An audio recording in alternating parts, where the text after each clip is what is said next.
And that probably is the second thing that I would say is, I don't think when I started, I did a good job of like asking for help or talking to people who have been in the industry. I thought I can do this on my own. And I did, and it worked out fine for the most part. But I probably could have gotten here quicker had I been more open to asking other people for support or assistance. And really, this is something that I learned just in the past year or so, which is so funny. Working on this legislative piece, there have been people that I've met over the years at conferences and networking, and I never wanted to ask them for that because I was like, oh, I feel bad and I don't want to bother them. And I was like, what the heck, Marcy? What did you do all that networking for if you weren't going to try to cash in some of those chips?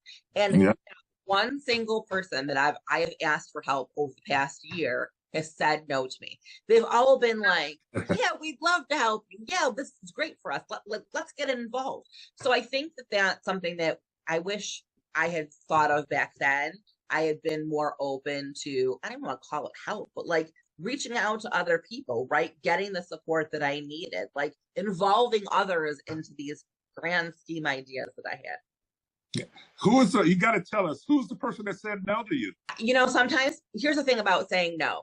Sometimes people are really busy and they have a lot going on.